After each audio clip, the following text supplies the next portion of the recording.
El proceso de la presencia, 10ª y última sesión. No se han de hacer más sesiones de agua a partir de este punto hasta la terminación del proceso. La afirmación activadora de la presencia para los próximos 7 días es: me aprecio a mí mismo. Para activar esta sesión, memorizamos la afirmación activadora de la presencia. Después oímos el audio en su totalidad, nos sentamos tranquilamente y conectamos nuestra respiración durante al menos 15 minutos. A partir del momento en que entramos en la 10ª sesión, todavía nos quedan 7 días más dentro del proceso de la presencia.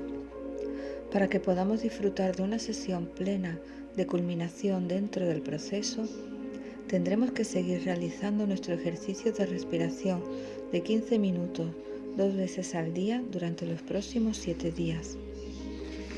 Solo de este modo podremos activar la culminación consciente, conectando nuestra respiración entre 15 y 30 minutos. Vivir con un propósito o liberarnos del drama para cambiarlo por el Dharma. La ley universal de causa y efecto afirma que aquello que buscamos encontramos y que aquello que pedimos recibimos.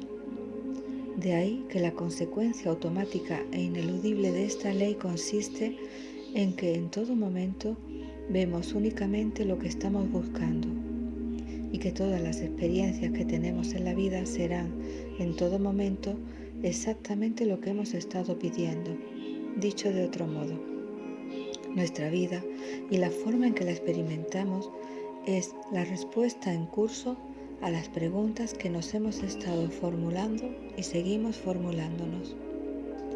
El motivo por el cual esto no se nos hace evidente de inmediato es porque la mayor parte de lo que buscamos y nos preguntamos tiene lugar de forma inconsciente, tomando como base todo un abanico de sistemas de creencias, de errores de interpretación que adoptamos siendo niños. Por tanto, si no nos gusta lo que vemos, ni la calidad de lo que estamos experimentando, nos corresponde a nosotros adentrarnos en nuestro interior para buscar y cambiar nuestras creencias causales inconscientes, pues nadie más puede hacerlo por nosotros. El libre albedrío consiste precisamente en esto, en la capacidad de hacer esto por nosotros mismos. En eso consiste exactamente la libertad. En eso consiste la verdadera responsabilidad. Y eso es lo que el proceso de la presencia nos da la oportunidad de lograr. Vivir con un propósito. Existe una brecha entre nosotros y cada uno de los demás seres humanos. Esa brecha es el espacio que percibimos entre nosotros. Una brecha que nos parece real debido a nuestro cuerpo físico. En esa brecha entre nosotros y el resto de seres humanos es donde se manifiesta el mundo. Lo que llamamos nuestro mundo es esa brecha. Dado que nuestro cuerpo físico nos lleva a creer que esta brecha es real, creemos automáticamente que podemos estar separados unos de otros. Creemos que nuestro cuerpo está separado de los cuerpos de los demás y que por tanto nosotros tenemos nuestras propias sensaciones físicas. Creemos tener nuestra propia mente y por tanto nuestros propios pensamientos. Creemos tener nuestro propio corazón y por tanto nuestras propias emociones. Creemos tener nuestro propio espíritu y por tanto nuestras propias experiencias espirituales. Esta percepción nos lleva a que, cuando no estamos en compañía de otro ser humano, nos sintamos solos. El tener un cuerpo físico nos hace creer que podemos estar solos. Y sin embargo, todos tenemos experiencias que demuestran que esto no es cierto. Llamémoslas experiencias de unidad. En más de una ocasión hemos visto a otra persona hacerse daño físicamente y nos hemos sorprendido al sentir nosotros su dolor en nuestro propio cuerpo físico. En más de una ocasión hemos pensado en alguien para poco después tropezarnos con ese alguien o recibir una llamada telefónica suya. Muchas veces hemos sentido algo detrás de nosotros y al volvernos hemos visto que alguien nos miraba fijamente. En múltiples ocasiones nos hemos sorprendido cuando, estando a punto de expresar una idea, alguien a nuestro lado se nos ha adelantado dándole voz. Una y otra vez hemos estado a punto de confesarle a alguien nuestros sentimientos, cuando de pronto nos ha sorprendido confesándonos tener los mismos sentimientos.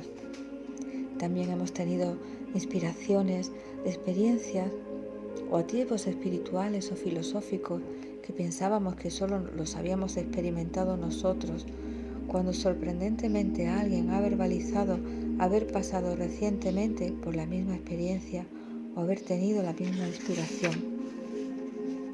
Quizás digamos que estas experiencias de unidad son experiencias psíquicas de transferencia, de intuición, de empatía o de telepatía, o que son el resultado de una elevada sensibilidad. No importa el nombre que les demos, lo que sí importa es que ajustemos nuestras creencias acerca de la naturaleza de nuestro paradigma en función de las pruebas que nos presentan estas experiencias de unidad. Las pruebas inherentes a estas experiencias de unidad nos dicen que nuestro cuerpo físico, aunque parece estar separado de los demás cuerpos físicos, en modo alguno lo está. Está conectado energéticamente con todos los demás cuerpos físicos. Que la mente no es el cerebro físico que alojamos en el cráneo, que sus capacidades se extienden más allá de los confines de nuestro cuerpo físico, hasta los lugares a donde nuestro pensamiento nos lleva. Que nuestras experiencias emocionales no son exclusivamente nuestras, que las compartimos con todo el mundo que nos rodea. Que nuestra conciencia espiritual no es algo personal ni exclusivo, sino universal e inclusivo. Aparte de estas experiencias de unidad obvias que nuestra mente desecha en cuanto tiene ocasión, lo que nos hace seguir creyendo que tenemos una experiencia distinta a la de los demás es nuestra incapacidad para comunicar claramente lo que nos está sucediendo. Cuando nos explicamos nuestras experiencias unos a otros, no nos damos cuenta de que nos estamos verbalizando constantemente las mismas experiencias. Y no nos damos cuenta porque estamos concentrados en nuestra interpretación personal de la experiencia que estamos teniendo y no en la experiencia en sí. En cuanto interpretamos cualquier experiencia, la personalizamos y con ello la convertimos en un incidente individual y por tanto separado, diferenciado. Cuando la otra persona no puede comprender o conectar con lo que estamos intentando comunicar, nos embarga automáticamente una sensación de separación o alienación, y con ello se refuerza la ilusión de que estamos separados de los demás y de que por tanto tenemos nuestras propias experiencias. El obstáculo que nos ponemos delante cuando intentamos comunicarnos nuestras experiencias físicas, mentales y emocionales entre nosotros consiste en que estamos excesivamente centrados en lo que nuestras experiencias significan para nosotros y no en lo que realmente nos está sucediendo. Y debido a las diferencias en nuestros sistemas de creencias acerca de la naturaleza de la experiencia, un suceso específico significará cosas distintas para diferentes personas. En función de nuestras creencias, acabaremos viendo siempre lo que estábamos buscando, o bien distorsionaremos la interpretación de lo que hemos experimentado con el fin de confirmar que lo que creemos es cierto. Otro problema que suele plantearse es que si lo que aparece ante nosotros no encaja con nuestro sistema de creencias personal, terminamos buscando una manera de justificarlo, que es el equivalente a no verlo en absoluto.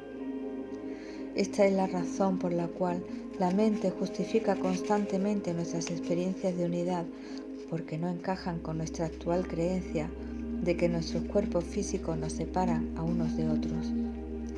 De ahí que no tenga sentido entrar en debate o discutir si somos uno o no lo somos, porque según nuestro sistema de creencias personal, lo que la unidad pueda significar para una persona diferirá de lo que pueda significar para otra. Por tanto, será más productivo ignorar lo que pensamos acerca de la unidad y concentrarnos más bien en lo que nuestras experiencias de unidad nos están revelando realmente a nosotros. Dejemos que las experiencias sean la prueba. Si pensamos en alguien y sorprendentemente recibimos una llamada telefónica suya poco después, ¿por qué seguimos conduciéndonos como si estuviéramos separados de esa persona? ¿Qué es lo que desautoriza estas experiencias tan obvias? A medida que nos aproximemos a la experiencia de la unidad, que es la conexión íntima de nuestra presencia interior con todas las demás formas de vida, convendrá que no olvidemos que todos estamos esclavizados inconscientemente por unos sistemas de creencias trasnochados y limitados que nos hemos venido transmitiendo de generación en generación. Desde el mismo instante en que entramos en nuestra actual experiencia vital, heredamos automáticamente de nuestros padres estas antiguas creencias. Así pues, comencemos reconociendo que por su propia naturaleza, estas antiguas creencias acerca de cómo es el mundo están completamente caducas. Aunque estemos familiarizados con ellas y de ahí resulten cómodas para nuestra mente, no dejan de ser inútiles. Convendrá reconocer que en determinado punto de nuestra evolución nos fueron de gran utilidad, pero ahora ya no lo son. Ahora nos limitan y nos mantienen en la errónea ilusión de que estamos separados unos de otros, de que estamos solos y de que tenemos que salir a buscarnos lo nuestro, o de lo contrario nos quedaremos sin nada. Estos trasnochados sistemas de creencias constituyen los cimientos de todas las experiencias de carencia que tenemos. También forman los cimientos de todo miedo, de toda ira y de todo dolor. Con las pruebas que nos han aportado y nos siguen aportando las experiencias de unidad que tenemos actualmente, es una locura mantener la creencia de que estamos separados unos de otros. No solo es una locura, es un espejismo, una negación de la realidad. Es lo mismo que creer que la Tierra es plana cuando podemos ver claramente la curva que traza un horizonte abierto delante de nuestros ojos.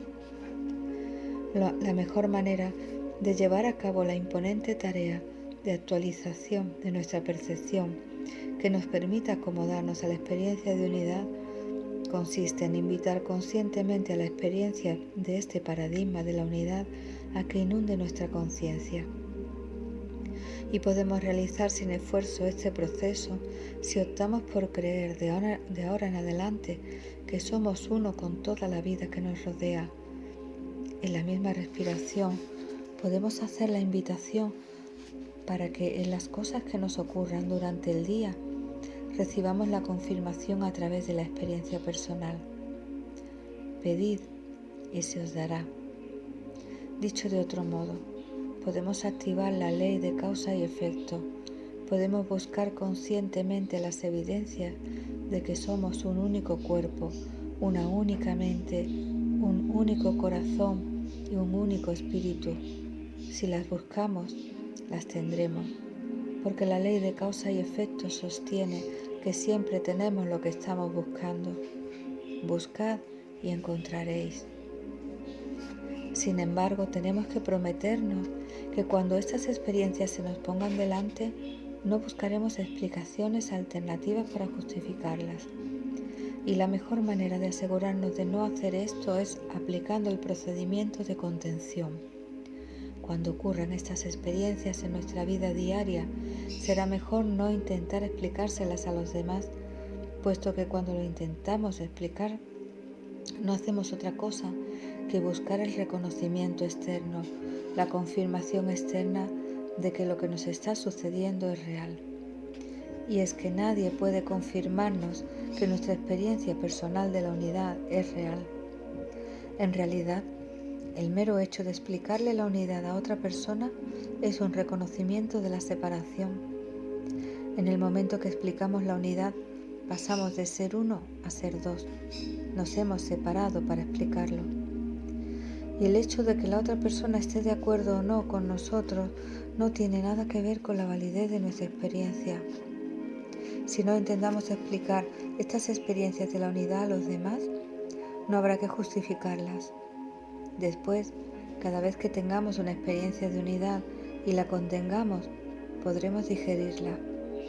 Los beneficios nutricionales de guardar estas experiencias en nuestro interior darán como resultado que nuestra fe en el paradigma de la unidad se convertirá en una certeza, en un conocimiento que impregnará nuestra conciencia y nuestra experiencia diaria a despecho de lo que el mundo pueda creer.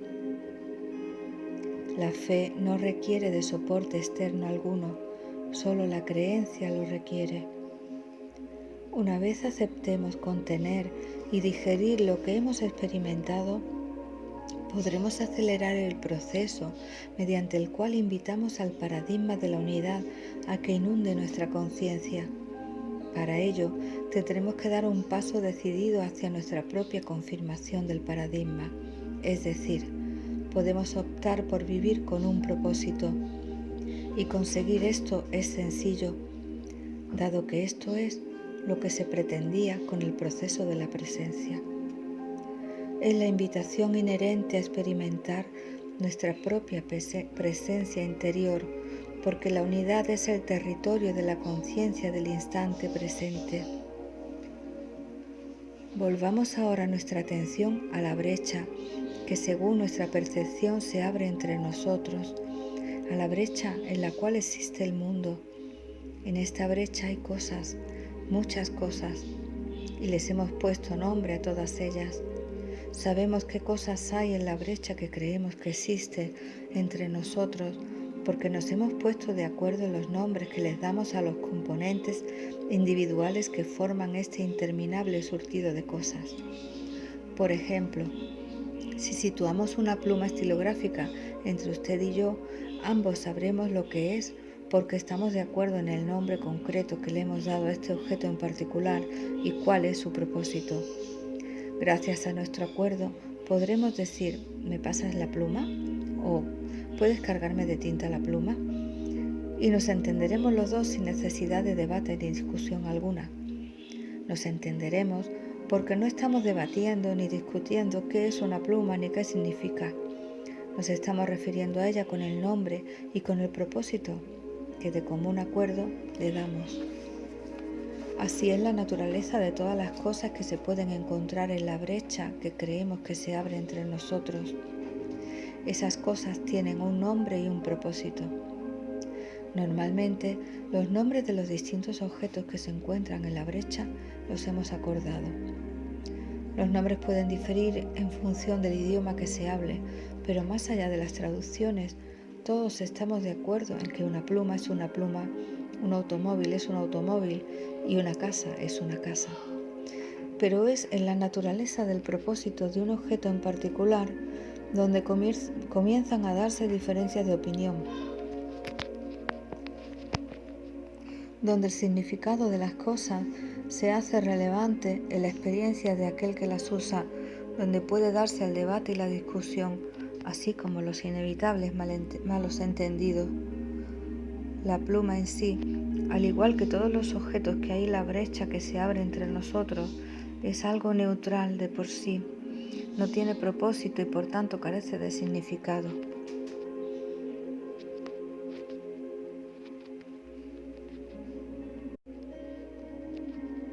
La pluma en sí, al igual que todos los objetos que hay en la brecha que se abre entre nosotros, es algo neutral.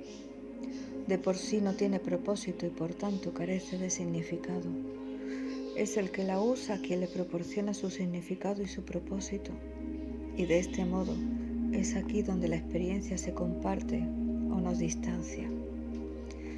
Por ejemplo, una pluma se puede utilizar para escribir una carta de amor o para firmar una declaración de guerra. La pluma en sí no está alimentada por el amor ni por el odio. Es el amor o el odio el que la esgrime. El hecho de que nos sustente el amor o bien el odio determinará si compartimos o no la experiencia de la persona que utiliza la pluma. La pluma está ahí solo para facilitar la experiencia. Prosiguiendo con esta línea de pensamiento, se nos invita ahora a suspender nuestras antiguas creencias acerca de la separación, para que tomemos en consideración los problemas que esta idea de distanciamiento nos ha causado. No nos resultará difícil de aceptar que existe una brecha entre nosotros y el resto de seres humanos. También podemos aceptar que es en esta brecha donde existe el mundo tal como lo conocemos. Lo que el proceso de la presencia nos insta a considerar ahora es que la brecha que se abre entre nosotros, que es el mundo al que hemos puesto nombre y al que hemos dado un propósito, es lo que se interpone entre nosotros y nuestra experiencia de lo que es Dios. Lo que el proceso de la presencia nos invita a considerar es que la distancia que percibimos entre nosotros y cualquier otro ser humano o criatura viva es la distancia que hay entre nuestra experiencia de Dios y nosotros. A continuación se nos pide que consideremos que en un momento dado la extrema importancia que hemos dado a esta brecha es lo que nos impide darnos cuenta de que es siempre la presencia de Dios la que nos devuelve directamente la mirada desde el otro lado de la brecha. Convendrá volver a oír y escribir nuevamente el párrafo de arriba y convendrá releerlo lentamente, con la intención de dejar que nuestro corazón sienta esta idea por un instante. El proceso de la presencia nos está invitando a vislumbrar que la brecha que se abre entre nosotros, este mundo que hemos hecho, es un velo que es más fino que el ala de una mariposa y más transparente que un soplo de aire. Pero debido a la importancia que hemos dado a las cosas que hay en la brecha y debido a su significado y su propósito, nos hemos olvidado de cómo ver lo que es real. Nos hemos olvidado de cómo ver a través de la brecha. Y lo que es real es aquello que nunca cambia. Todas las cosas que hay en la brecha siguen cambiando, por tanto no se pueden definir como reales. Si pudiéramos recordar cómo ver lo que es real, nos daríamos cuenta de que la presencia y no el ego, que nos devuelve la mirada desde el otro lado de la brecha, es siempre la misma. Contemplando lo que no es real, nos centramos en la expresión de la presencia y no en la presencia en sí. Para poder mirar más allá del ego, para mirar al otro lado de la brecha, tenemos que recordar cómo ver más allá de la Trinidad que constituye la estructura del ego. Es decir, tenemos que adiestrarnos en no dar importancia a la conducta, a la apariencia y a las circunstancias vitales de la forma de la presencia que está ante nosotros en un momento dado. ¿Por qué? Porque estos aspectos de la presencia que están ante nosotros están cambiando siempre y por tanto no son reales. Forman parte del velo ilusorio que se interpone entre nosotros y que es inmutable. Cuando seamos capaces de ver a través de la brecha y de ver más allá de estos aspectos de cualquier forma de vida que aparezca ante nosotros, nos daremos cuenta de que se trata siempre de la misma presencia. Solo hay una presencia. Nuestra presencia es una. Pero para poder ver hace falta cierta práctica y trabajo interior, porque se nos exige que en primer lugar nos abramos a la idea de que nuestra propia identidad es algo que se encuentra más allá de la Trinidad de nuestro ego. Mientras creamos que nuestro comportamiento, nuestra apariencia y nuestras circunstancias vitales son nuestra verdadera identidad, identificaremos automáticamente a los demás de la misma manera. En tanto no seamos capaces de conectar con nuestra propia presencia interior, forcejearemos por conectar con la presencia interior de los demás. El problema en el que nos hallamos inmersos estriba en que creemos en la separación porque nos hemos olvidado de cómo reconocer la presencia que hay al otro lado de la brecha.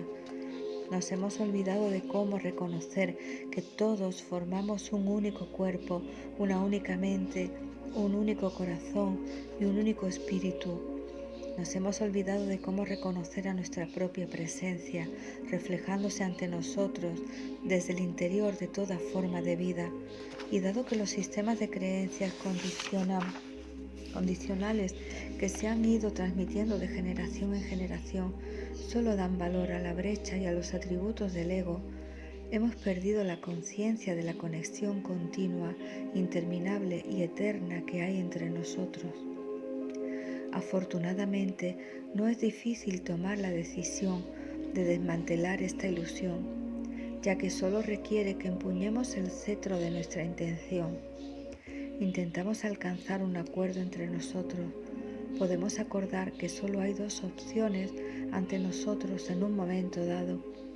O bien abrimos aún más la brecha que hay entre nosotros, viviendo de acuerdo con estos trasnochados sistemas de creencias, o bien la cerramos, abriéndonos a las ilimitadas posibilidades de la unidad.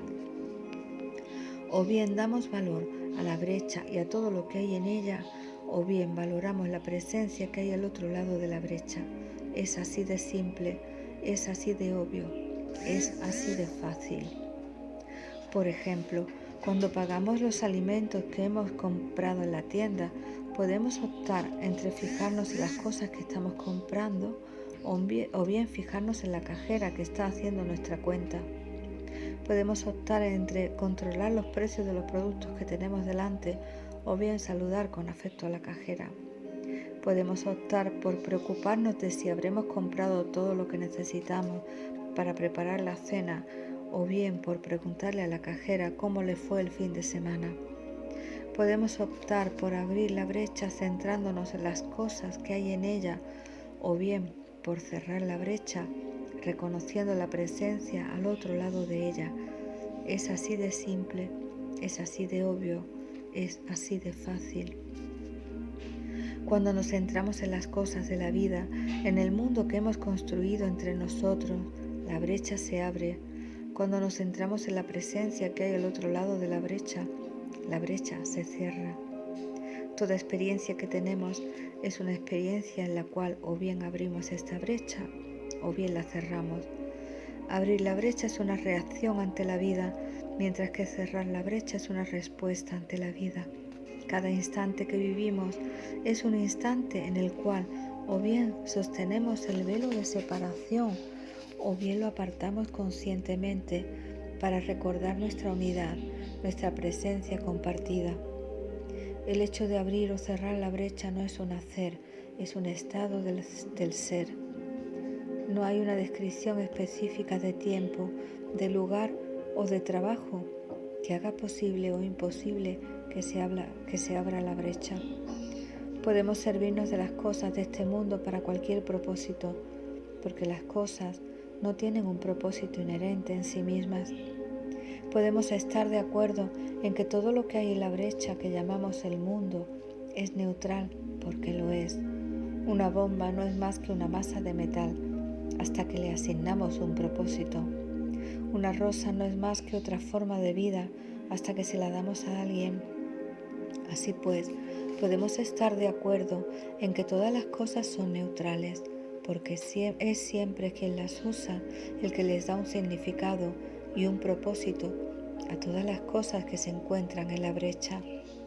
El que las usa decide si una pluma escribirá cartas de amor o cartas de odio. Si escribimos cartas de amor, estaremos cerrando la brecha. Si escribimos cartas de odio, estaremos abriendo la brecha.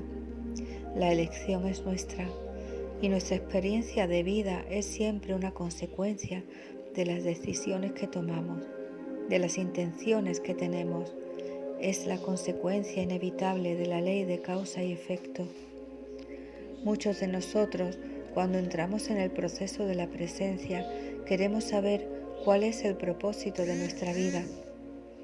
Creemos que debe de ser algo que tenemos que hacer. Creemos que si podemos averiguar lo que estamos destinados a hacer, cuál es nuestra vocación o nuestro don, podremos encontrar el equilibrio, la armonía y la plenitud. Creemos que averiguar nuestro propósito nos traerá la paz. Esta idea que abrigamos, la de que el propósito de estar vivos se encuentra en los detalles de algo que estamos destinados a hacer, es un malentendido que tuvo su origen durante nuestra infancia. Es un malentendido que se nos transmitió como parte del antiguo sistema de creencias que nos imprimieron las generaciones que vinieron antes que nosotros. La causa que se halla en la raíz de este malentendido es muy simple. Dado que no fuimos amados incondicionalmente por lo que somos, intentamos averiguar lo que teníamos que hacer para hacernos merecedores de ese amor incondicional. El hecho de no haber sido amados incondicionalmente siendo niños hizo que termináramos sintiendo una profunda inquietud en nuestro interior. Esto desencadenó una serie de acontecimientos en los cuales comenzamos a buscar aquello que pudiera restaurar nuestra paz interior. Y dado que no se nos aceptaba por lo que somos, le dimos la espalda a nuestra auténtica presencia y partimos en busca de aquel que se suponía que teníamos que ser. Nuestros padres nos preguntaban, ¿qué quieres ser de mayor? Y nosotros creímos que si podíamos vivir una vida tal que pudiera proporcionar la respuesta correcta a esta pregunta, recibiríamos el amor incondicional que no habíamos recibido siendo niños. Esta búsqueda puso en movimiento los interminables haceres en lo que se convirtió nuestra vida adulta. Intentábamos demostrar que merecíamos estar vivos, triunfando o no triunfando en la vida. Y aunque ya estábamos vivos, partimos en busca de nuestro propósito para poder así ganarnos la vida, cuando la única verdad que había y sigue habiendo tras todo aquello es que lo que en realidad hemos estado intentando lograr ha sido ganarnos el amor. Las consecuencias de todo esto han sido el desequilibrio, la confusión, la separación, la carencia y todo lo que nace de la trinidad del miedo, la ira y el dolor. Las consecuencias han sido las de una perniciosa búsqueda de significado y de propósito en todo lo que hacemos. Y dado que no nos dimos cuenta de cuán importante era nuestro ser, nuestra presencia interior, intentamos darle importancia a todos nuestros haceres externos. Peor aún, hemos intentado dar una gran importancia a todas las cosas que hacemos con las cosas, creyendo que todos nuestros haceres y todas las cosas que hemos obtenido para servir a nuestros haceres podrían ser la fuente de nuestra liberación. Las hemos utilizado inadvertidamente para construir un muro de ladrillos entre nosotros y lo que es real. Lo hemos utilizado todo para crear una brecha ilusoria entre nuestro sentido de totalidad y nosotros mismos. Esta brecha es la fuente de todo nuestro miedo, de nuestra ira y de nuestro dolor. Esta brecha no es nuestro propósito y nuestro propósito no se puede encontrar en ella. Esta brecha es algo que hicimos. Esta brecha es algo que hicimos porque no se nos había mostrado el modo de reconocer y de apreciar el valor de nuestra propia presencia interior. En definitiva, si el proceso de la presencia se propone algo, ese algo no es más que esto: ayudarnos para que nos podamos rescatar de nuestro interminable e inconsciente surtido de haceres e invitarnos a regresar a nuestro auténtico estado del ser. Desde un principio, este proceso nos ha pedido que nos detuviéramos y respiráramos, que nos detuviéramos y observáramos, que nos detuviéramos y respondiéramos, que nos detuviéramos y sintiéramos, que nos detuviéramos y prestáramos atención, que dejáramos de reaccionar. Simplemente deténgase por un instante y respire. Somos ya todo cuanto podemos ser. Somos perfectos tal como somos. No hay nada que hacer salvo estar presente en este momento, aquí y ahora.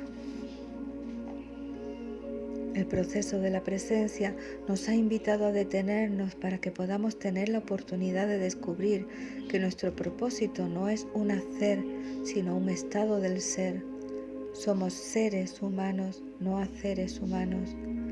En tanto no nos demos cuenta de esto, cosa que solo conseguiremos llevando nuestra vida hasta un punto de serenidad, estaremos perdidos para siempre en un mundo de reacciones inconscientes. En tanto no aprendamos a detenernos y a tomarnos un respiro, Iremos a la deriva para siempre en un mundo en el cual creemos equivocadamente que si descubrimos lo que se supone que tenemos que hacer, todo volverá a su sitio. Ahora, mientras nos acercamos a la culminación de este particular viaje, el proceso de la presencia nos pone ante una nueva tarea, una tarea a la que se nos invita más allá de este viaje de 10 sesiones, una tarea para el resto de la vida que aún nos queda. Tampoco es esta una tarea que suponga un hacer, sino una empresa que está en sintonía con el viaje que hemos estado realizando. Es una tarea de ser. Se nos pide que tomemos una sencilla decisión, que nos marquemos una firme intención. Se nos pide que nos apreciemos por lo que somos, justo ahora, sin juicios ni preocupaciones, sin condiciones ni expectativas. Se nos pide que nos apreciemos a nosotros mismos, porque en nuestra experiencia nosotros somos los únicos que podemos hacerlo realmente. ¿Qué significa realmente para nosotros la palabra apreciar? Superficialmente significa admirar, valorar, estar agradecido por, etc. Pero esta palabra tiene otra acepción. Si tenemos capital y acciones y éstas comienzan a aumentar su valor, decimos que se están apreciando. Dicho de otro modo, cuando algo se aprecia es porque está incrementando su valor. Por tanto, apreciar algo es hacerlo más valioso. Una de nuestras capacidades creativas de la que no hacemos pleno uso consciente consiste en que hacemos crecer, aumentar, incrementarse todo aquello a lo que le prestamos atención. Aquello de lo que más tenemos en nuestra experiencia vital es siempre aquello a lo que le prestamos una mayor atención. Si reflexionamos en esto durante unos instantes, nos daremos cuenta de que es cierto. Nuestra experiencia vital en un momento dado es la evidencia de esta verdad. Y en el seno de esta verdad se halla también la liberación de cualquier experiencia que en el presente se nos antoja desagradable. En el proceso de la presencia, la palabra aprecio significa, por tanto, hacer crecer o aumentar amorosamente algo, viendo y reconociendo su valor. Esto arroja una nueva luz sobre la afirmación activadora de la presencia que se nos dio para esta última sesión. Se nos está pidiendo que apreciemos y valoremos nuestra propia presencia interior para que podamos incrementar amorosamente nuestra conciencia de ella, para que podamos invocar a nuestra propia presencia interior para que llene toda nuestra experiencia vital con sus atributos naturales: paz, inocencia, creatividad, alegría espontánea, unidad con toda la vida, sin conocer ningún tipo de dificultad. Al principio puede que nos resulte difícil apreciarnos verdaderamente a nosotros mismos, puede que a veces nos resulte difícil ver el valor de nuestra preciosa presencia. Lo que pretende la afirmación activadora de la presencia de la 10ª sesión es recordárnoslo y alentarnos. Si nos planteamos firmemente la intención de apreciarnos a nosotros mismos, nos encontraremos hollando el camino correcto, nuestro camino. Se trata de algo que ningún otro ser humano puede hacer por nosotros. En tanto no hagamos esto por nosotros mismos, no dispondremos de la capacidad para ver más allá de la ilusoria brecha y, por tanto, de reconocer y de apreciar la familiar presencia que nos devuelve la mirada en todo momento desde la vida y a través de ella. Si optamos por apreciar incondicionalmente nuestra presencia interior con el fin de que podamos recordar cómo apreciar la presencia que hay al otro lado de la brecha, habremos optado por vivir con un propósito. Si lo intentamos, nos estaremos comprometiendo a cerrar la brecha con cada aliento que se nos dé. Nos estaremos comprometiendo a hacer uso de cada elemento de este mundo con el propósito de cerrar la brecha. Y la consecuencia será que, según la ley de causa y efecto, automáticamente y sin esfuerzo, empezaremos a disfrutar de la más extraordinaria experiencia. Nos daremos cuenta de que no estamos solos, de que nunca hemos estado solos, tan solo creíamos que lo estábamos. Nos daremos cuenta de que somos ciertamente una célula dentro del cuerpo del todo, por tanto estamos íntimamente conectados con toda forma de vida. Nos daremos cuenta del poder de nuestros pensamientos, que si creemos en la separación y nos conducimos en función de estas creencias, nuestra experiencia se adaptará para confirmar lo que creemos que es cierto. Sin embargo, si por el contrario optamos por creer en la íntima unidad de toda la vida, así será para todos nosotros. Nos daremos cuenta de que vivir como si creyéramos en la unidad conduce a una vida de extraordinarias posibilidades. Una experiencia así es mucho más extraordinaria que una vida construida sobre la creencia de la separación. Si optamos por cerrar la brecha con la herramienta del aprecio, descubriremos algo que impulsará nuestra experiencia vital hasta un estado interminable de maravilla y sobrecogimiento. Descubriremos que la tendencia natural del universo es la de cerrar la brecha. Descubriremos que en el momento en que nos comprometamos a hacer uso de todas nuestras experiencias y las cosas de este mundo con el propósito de cerrar la brecha, todos los recursos del universo se congregarán tras cada uno de nuestros movimientos y los apoyarán. Nos daremos cuenta entonces de que todo nuestro malestar, todo nuestro desequilibrio, toda nuestra confusión, todas nuestras experiencias de carencia y de soledad, todo nuestro miedo, toda nuestra ira y nuestro dolor surgen del hecho de haber pensado, hablado y actuado como si estuviéramos separados de todos los demás. El universo nunca podría dar soporte a tales pensamientos, palabras y acciones, porque el universo no puede dar sustento a lo que no es real ni verdadero. Hemos tenido que sustentar esta ilusión con nuestra propia sangre, con nuestro sudor y nuestras lágrimas. Vivir como si creyéramos en la separación es como intentar empujar un río montaña arriba hacia su nacimiento. Si hemos conseguido algo bajo la idea falsa de que estamos separados, lo habremos hecho a costa de un gran esfuerzo. Más aún, cualquier cosa que hayamos logrado de esta manera no será real y por tanto duradera. Sin embargo, si nos comprometemos sinceramente en ser uno con toda la vida, sea como sea, descubriremos una forma de ser totalmente nueva. Encontraremos alivio, claridad, alegría espontánea, consuelo, seguridad y un ilimitado amor incondicional. Encontraremos la paz y la armonía, descubriremos lo que es real y lo que ha estado presente ante nuestros ojos durante todo el tiempo. Descubriremos el poder de nuestra presencia interior, una presencia que todos compartimos, que está en todas partes, en todo instante, capaz de lograr cualquier cosa.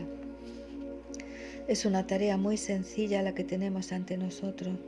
Se nos está invitando a dejar de prestar atención a los alimentos de este mundo para, en vez de ello, mirar a los ojos a las cajeras del otro lado de la brecha con la intención interior de reconocer su presencia interior y así contactar con ellas. Hola, quizá digamos, ¿qué tal va el día? Es así de simple, es así de obvio, es así de fácil. Después, cuando nuestro encuentro haya terminado, quizás digamos con aprecio, gracias por atenderme. Es así de simple, es así de obvio, es así de fácil.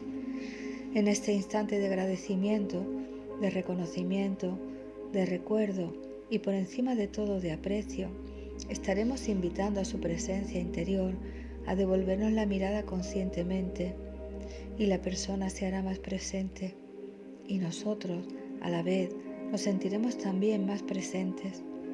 Cuando intentamos ir más allá de la trinidad del ego, más allá del comportamiento, más allá de la apariencia y más allá de las circunstancias vitales de las personas que están al otro lado de la brecha, invitamos a entrar en nuestra vida la experiencia de lo que es real y por tanto duradero. Cuando tenemos la intención de apreciar la presencia interior de otra persona, optamos al mismo tiempo por darnos la oportunidad de mirar a Dios directamente a los ojos, y le damos a Dios la oportunidad de devolvernos la mirada con un guiño. Nos damos la oportunidad de recordar que todos somos células interconectadas de un solo cuerpo, que tiene una sola mente, que siente desde un solo corazón y que danza con un solo espíritu. Cuando practiquemos el invocar la presencia sin explicarle a nadie lo que estamos haciendo, seremos testigos del milagro de la vida. Reconoceremos el despertar de la conciencia del instante presente de formas totalmente extrañas e inesperadas. Cuando menos lo esperemos, seremos testigos del poder de la presencia que nos devuelve nuestro aprecio con gestos juguetones y cariñosos. Y a medida que nos permitamos tener cada vez más de estas experiencias de unidad, sabremos sin ningún género de dudas que nunca podremos estar solos, que nunca lo estuvimos y que nunca lo estaremos. También guardaremos como oro en paño la compañía de toda forma de vida. Y cuando a través de la experiencia personal aceptemos de verdad que todos somos uno, entonces, en ese momento, el velo se levantará y veremos que todo tiene un propósito que siempre ha sido y que siempre lo será. Nuestro propósito es el amor. Cuando estas experiencias de unidad comiencen a inundar la conciencia de nuestra vida, convendrá no olvidarnos de guardar en nuestro interior la alegría de estos momentos y de contenerlos y digerirlos en vez de intentar justificarlos ante cualquier otra persona. No hace falta explicarle la unidad a Dios. Es una experiencia que solo nosotros podemos apreciar. Gratitud. Se nos recomienda que nos tomemos tiempo después de cada sesión de respiración, por la mañana y por la noche, para traer a nuestra conciencia 5 aspectos de nuestra vida por los que nos sentimos agradecidos justo en estos momentos. ¿Qué apreciamos de nuestra experiencia vital ahora? Dicho de otro modo, se nos anima a pensar en 10 aspectos diferentes cada día y a tomar nota de ellos. Tenemos que asegurarnos de que cada vez que realizamos esta tarea, nuestra lista mental diaria contiene elementos nuevos. También tenemos que asegurarnos de que ninguno de los elementos de esta lista mental se fundamenta en comparaciones. En otras palabras, no debemos poner elementos en nuestra lista mental de aprecio de los que estemos agradecidos porque los demás no tienen estas cosas o experiencias. La gratitud por comparación separa y distancia. Entre los elementos que pongamos en nuestra lista puede haber cualquier aspecto físico, mental, emocional o espiritual de nuestra experiencia vital. Recordemos que todo aquello que apreciamos crece, aumenta. Este es el poder del enfoque de nuestra presencia. Este es el don de la gratitud. La gratitud es aprecio. No por casualidad, la palabra gratitud sugiere las palabras gran actitud. Durante los próximos 7 días se nos pide lo siguiente. 1. Realicemos nuestro ejercicio de respiración de 15 minutos 2 veces al día. 2. Repitamos la afirmación activadora de la presencia de esta sesión siempre que no estemos mentalmente ocupados. 3. Revisemos el audio. Os recomiendo que tengáis papel y lápiz o algo donde apuntar, un teléfono móvil mismo, y que anotéis todas aquellas cosas que os hagan más, que os resuenen más y que las meditéis y reflexionéis sobre ellas. Pues aplicar las herramientas perceptivas que nos permiten comenzar a cerrar la brecha. Empuñamos la espada del aprecio para invocar a la presencia en todas las formas de vida que nos encontremos. Al cabo de 7 días, tenemos que activar la conclusión conectando conscientemente la respiración entre 15 y 30 minutos. Solo cuando hagamos esto, podremos continuar con el libro, que tiene 2 partes más. La consecuencia es la siguiente y que os resumiré, os leeré algunas partes dentro de 7 días. Si habéis llegado hasta aquí, os felicito y os animo a continuar en el camino a continuar apreciando vuestra presencia interior y a continuar en este mundo en el que acabamos de iniciarnos. Pues con esto termina la 10ª sesión y nuestro viaje experiencial a través del proceso de la presencia. Muchos besos, mucha suerte. Hasta la próxima.